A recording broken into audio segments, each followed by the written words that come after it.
Tengan todos muy buenos días, queridos amigos, bienvenidos, gracias por la sintonía, gracias por todos esos comentarios que nos llegan semana a semana a través de las redes sociales, el Twitter, allí lo tienen en pantalla, @rsocialteleven, @elviaherreraM.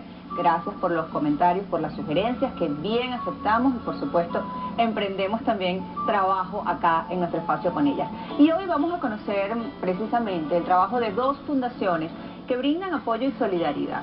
Ustedes han oído hablar de Funda Ángel.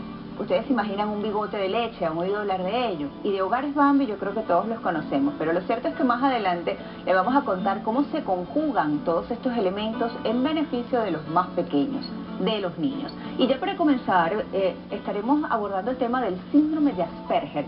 ¿Qué sabe usted al respecto de este conjunto de síntomas que se manifiestan desde temprana edad y que pueden, con un buen tratamiento, evidentemente, encauzarse? Bueno, de inmediato vamos a profundizar mucho más y lo haremos en compañía de Joana Mavares. Esta es su historia.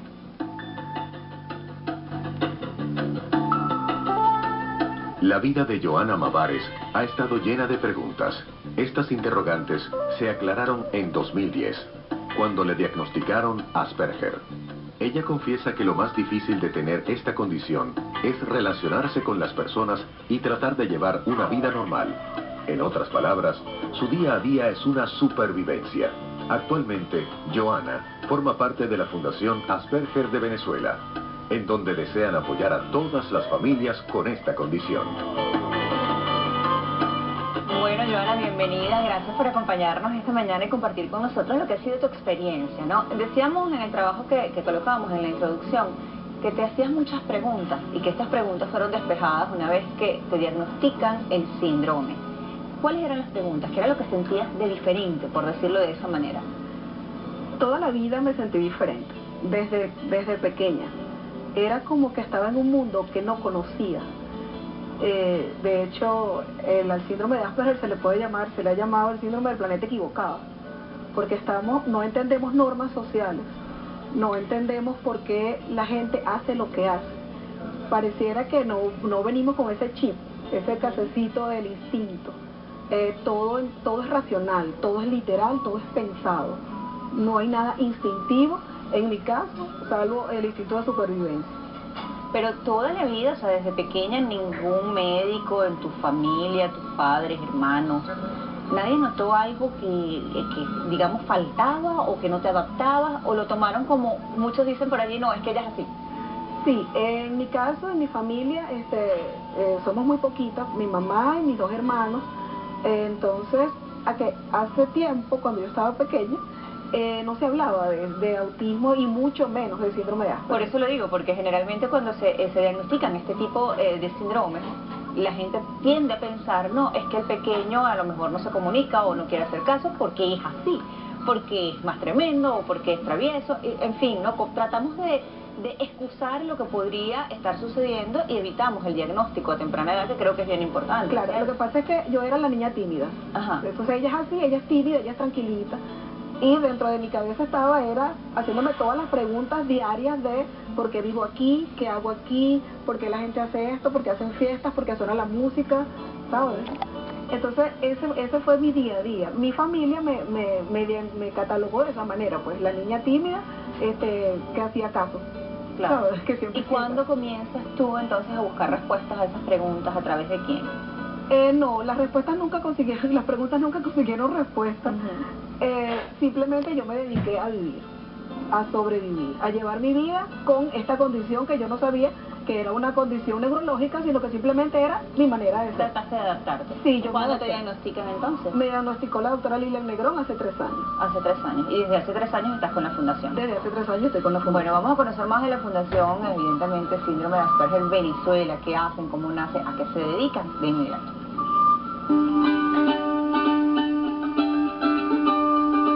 La Fundación Asperger de Venezuela surgió por un sueño de la doctora Lilian Negrón, quien es pionera del autismo en Venezuela, quien quería crear una institución que apoyara a las personas adultas que tienen síndrome de Asperger. Nosotros nos encargamos de sensibilizar acerca del síndrome de Asperger y el acoso escolar. También realizamos grupos de apoyo en el Parque del Este, donde compartimos con personas que tienen la misma condición que nosotros, tanto niños como de adolescentes y adultos, personas interesadas en la condición, vamos a colegios y universidades a sensibilizar. Nosotros tenemos asesores médicos que los podemos remitir y además nosotros podemos orientar tanto a las personas con Asperger como personas que conocen a alguien con Asperger a través de nuestra experiencia. El síndrome de Asperger es una condición que tiene muchas cualidades positivas. Yo les invito a ustedes a investigar la lista de las personas famosas con síndrome de Asperger y se van a dar cuenta de que sí es posible triunfar. Siempre es posible, ¿no? Cuando se le pone empeño, ganas y como decía Joana, simplemente ella se dedicó a seguir adelante, a vivir su vida. Vamos a darle la bienvenida a Manuel Cedeño, él es presidente de la Fundación Asperger de Venezuela, Estado Miranda, de Marjorie Enríquez, quien es miembro, evidentemente, de la Fundación, y la doctora Miriam Ortiz, quien es médico psiquiatra especialista precisamente en este síndrome. Doctora, yo voy a comenzar con usted, me lo permiten, porque en base a lo que comentaban en el segmento de la Fundación, muchas personas pueden tener Asperger. Primero, no lo saben, como Joana, que pasó su infancia, su adolescencia y solo hace 3 años fue diagnosticada. Y segundo, no es un impedimento, hay muchas personas famosas que han salido adelante, que han triunfado y que son síndrome de Asperger. ¿Cuáles son los síntomas? El síndrome de Asperger está catalogado entre los trastornos del espectro autista y es el autismo de más alto nivel de funcionamiento. Es una afectación neurobiológica y la conexión es intestino-cerebro. Hasta hace poco todo el mundo, o la gran mayoría de los profesionales, remiten primero al neuropediatra cuando debe ser primero al gastropediatra, porque es al revés, no es cerebro hacia abajo, sino intestino-cerebro. Las alteraciones en las personas del síndrome de Asperger son, primero, dificultades en las relaciones sociales. Se le dificulta mucho socializar, hacer amigos. Esa extrema timidez, como describía Joana. Hay una dificultad en el lenguaje. Muchos al principio no pueden hablar, pero lo más frecuente en las personas del síndrome de Asperger es que tienen un lenguaje muy exquisito, con palabras muy rebuscadas. Y si nos encontramos a veces un niño de 2 años, nos extraña el lenguaje que usan. Y esto es una de las causas de que personas en la adolescencia o en edad escolar sean objeto de bullying por la forma como se comunican. Y otra de sus formas es que no hacen buen contacto visual. Claro. Al no hacer un buen contacto visual se le dificulta la interacción social. Ahí yo supongo que son los padres o los familiares más cercanos, incluso los maestros, los que pueden detectar cualquier tipo de esta patología las que describe la doctora, ¿no? Bueno, en mi caso, cuando estudiaba los primeros años de bachillerato, algunos profesores identificaron algo raro, me llevaron al psiquiatra, al psicólogo, pero en ese entonces no estaban ellos preparados, incluso no había sido todavía formalizado el diagnóstico, ¿no, doctora? Para los años 80 no había sido formalizado el diagnóstico y no encontraron ninguna relación. Luego de eso, yo me di cuenta por mi sobrino sí fue diagnosticado recientemente porque tenía los mismos síntomas que yo, incluso más notables, porque tenía, o tiene todavía, el acento monótono que muchos tienen, muchos dentro del espectro, y yo no tuve, a pesar de que a veces me preguntaban que si mi acento era raro, pero no era tan monótono como el de mi sobrino. Él, con su acento sumamente monótono, con una dificultad muy grande para socializar, y el resto de las afectaciones, fue remitido a especialistas y fue diagnosticado como síndrome de Asperger. Nosotros no sabíamos que era eso, comenzamos a investigar y entonces fue cuando yo, mi papá y otros familiares se identificaron que también habíamos tenido esto toda la vida, pero ahora que también tuviste un diagnóstico tardío, como llamada, sí, digámoslo así. En la Fundación, ¿cuántas personas está apoyando? ¿Cuántas personas reciben? ¿O funcionan como un gran grupo, una gran familia donde la mayoría presenta el síndrome?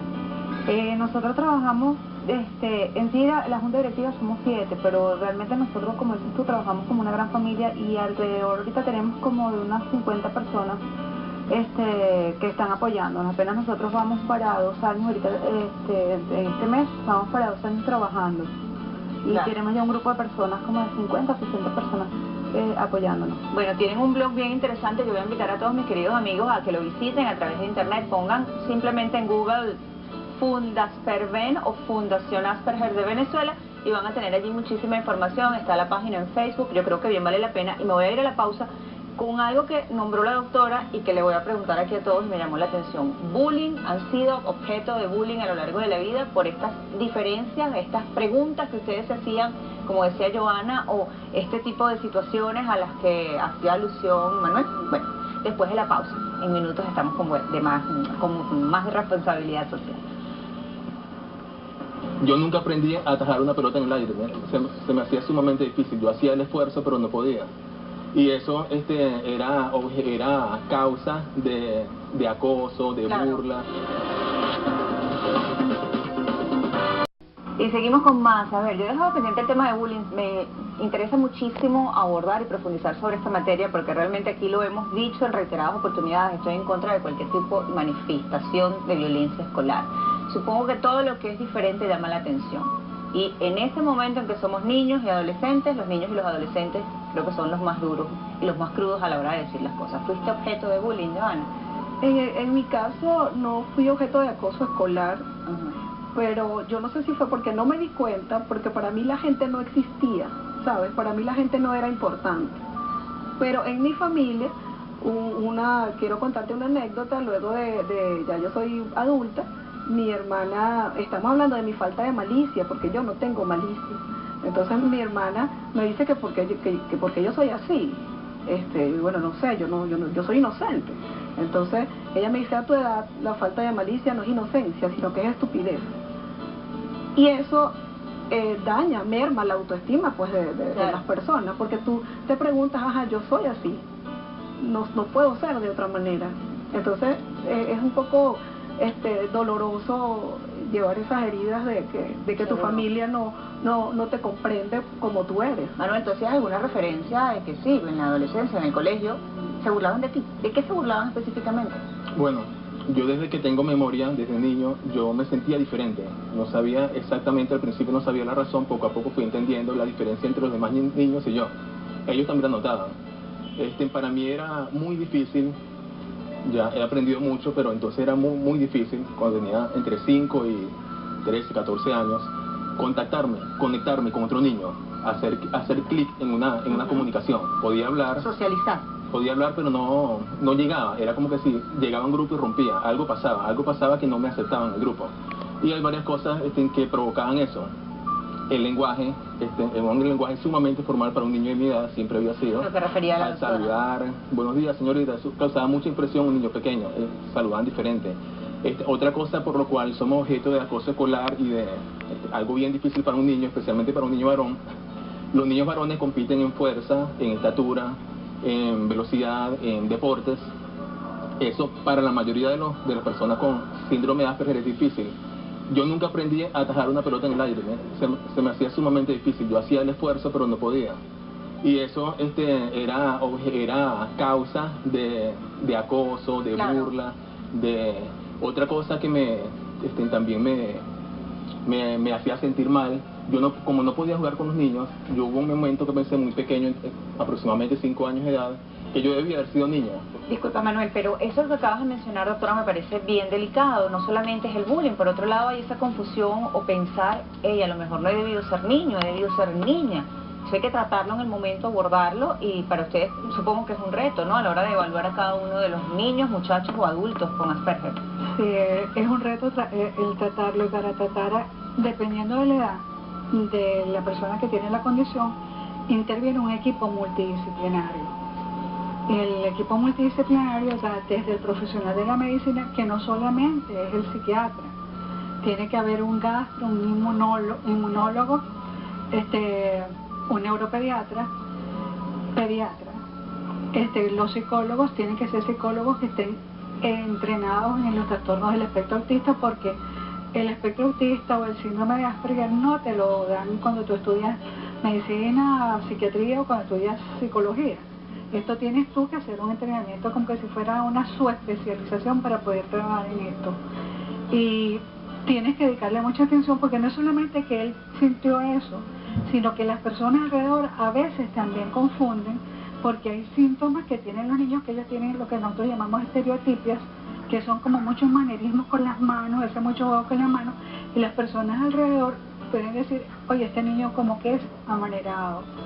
Claro. Y ocurre más porque es más frecuente en los hombres que en las mujeres. Es decir, que es normal lo que sintió Manuel, tanto él pensando hacia él mismo, haciendo ese análisis, esa introspección, como lo que pueda sentir el entorno. Es lo que puede sentir el entorno, porque ellos tienen mucho, como te digo, muchas estereotipos, hacen muchos movimientos y muchas gesticulaciones con las manos.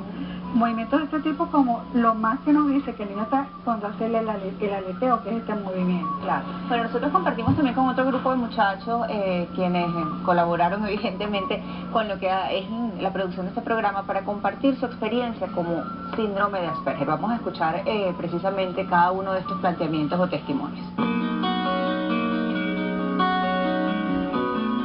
A mí me diagnosticaron la condición de Asperger en una época muy difícil de mi vida. Tenía 13 años de edad, estaba sufriendo acoso escolar. Pasamos por momentos muy duros, muy difíciles, porque es difícil aceptar que un hijo, que es lo más preciado para uno, tenga algún tipo de, pudiéramos decir, de discapacidad. Al principio fue toda una lucha para aceptar, porque no es lo usual que te digan que tú tienes autismo y qué es lo que significa eso en realidad.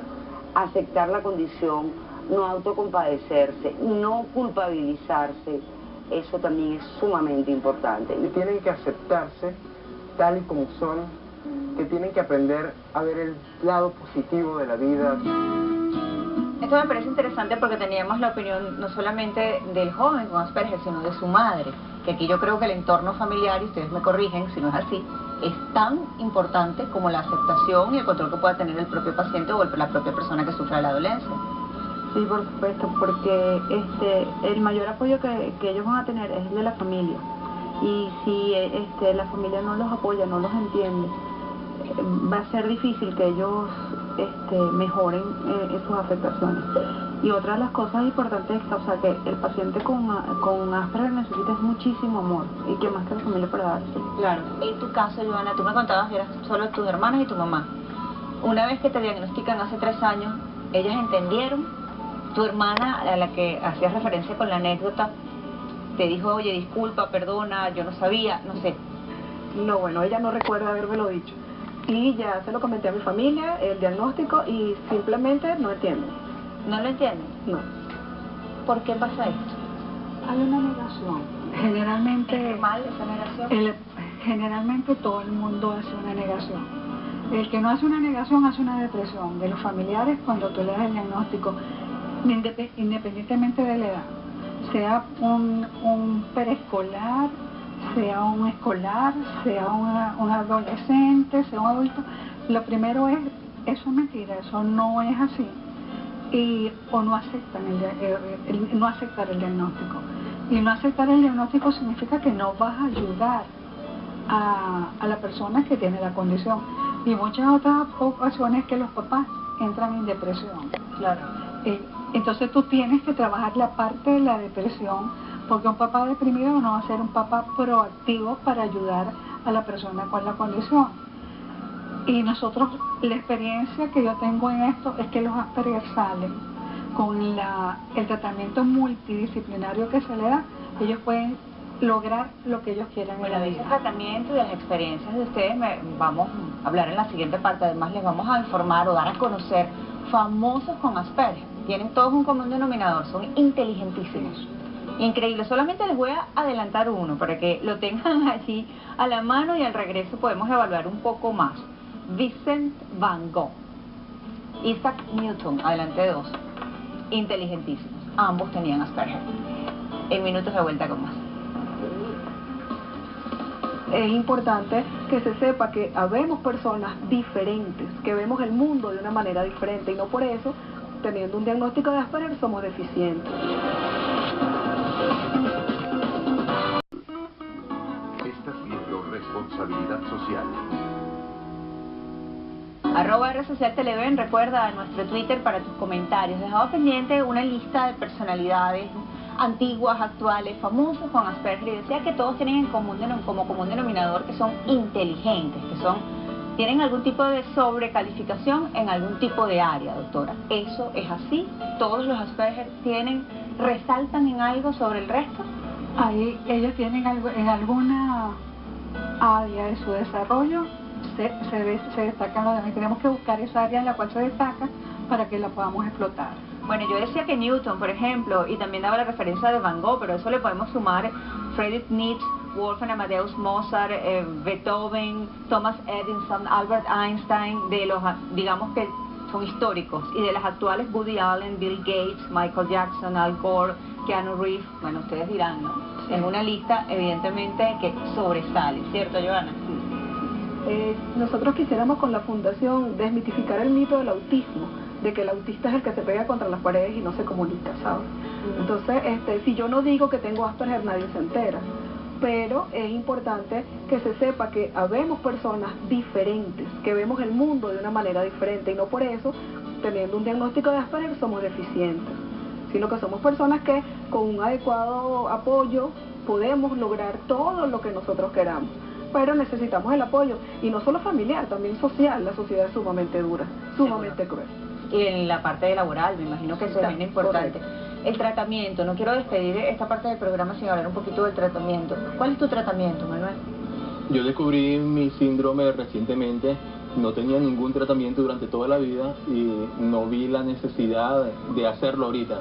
Y pienso incluso que si algún tipo de tratamiento cambia mi forma de ver las cosas y de pensar, incluso no me conviene porque me gusto ya como soy y estoy acostumbrado ya como soy. ¿Y el tratamiento en qué consiste?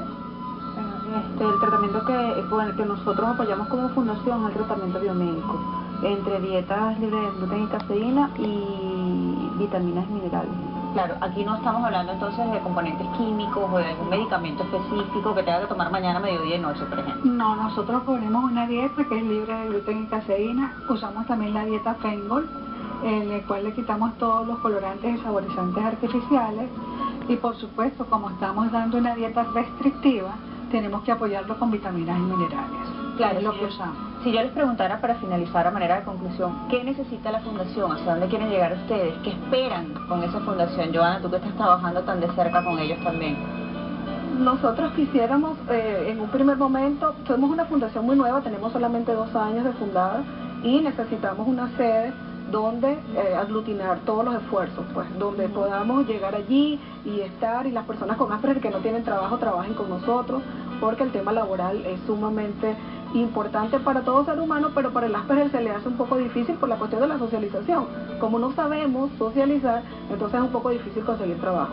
Y quisiéramos una sede donde nuestros Asperger puedan trabajar y podamos llevar este mensaje a nivel nacional y, ¿por qué no, a nivel internacional? Manuel. Bueno, una de las cosas que es importante para la fundación es que el síndrome sea conocido principalmente por los padres, por los maestros, porque es verdad lo que tú dices, que nosotros podemos resaltarnos en muchas cosas, por ejemplo en la ciencia, en las artes, tenemos la facultad, la facilidad de concentrarnos en un tema mucho tiempo, muchos años, de obsesionarnos por un tema, y eso nos permite conseguir y ver allí cosas que los demás no ven. Sin embargo, esta facultad que tenemos no implica que no tengamos afectaciones que nos hacen sufrir, que nos hacen difícil la vida. Yo aprendí por mi propia cuenta, pensando, sacando cuentas, pero es necesario que los padres de hoy ayuden a sus hijos que tienen este problema, no piensen, no, eso es un genio, ese va a ser mañana el descubridor de la vacuna y tal, no necesita nada. No, ese niño sí necesita ayuda, necesita apoyo, necesita dieta. Necesita amor. Necesita amor. Sobre todas las cosas. Sí, entonces es importante que los padres vean, cuando vean un niño, que el niño no habla con ellos, un niño no juega con otros niños, un niño tiene aleteo, tiene movimientos extraños, deben llevarlo al especialista para que indique si tiene algún tipo de afectación, claro, algún tipo de síndrome, y ayudarlo, porque de verdad lo necesita. Y también la fundación lleva el mensaje a los que ya somos adultos, que sí podemos. Muchos que son diagnosticados en edades medianas de 20, 25 años piensan que porque tienen un síndrome que bueno, que no van a conseguir trabajo nunca, que van a ser unos fracasados en la vida, y a mí me consta que eso no es así, que sí se puede. Bueno, aquí tenemos experiencia viva, real, que da fe de eso. De verdad que mil gracias por habernos acompañado. Yo les invito una vez más a que visiten la página web, a través del Facebook, a través del blog. Simplemente pongan Fundación Asperger Venezuela en Google y allí van a estar todas esas oportunidades y opciones para que ustedes se enteren muchísimo más sobre este síndrome. Nosotros vamos a seguir ya de inmediato y vamos a pasar la página. Cambiamos de tema.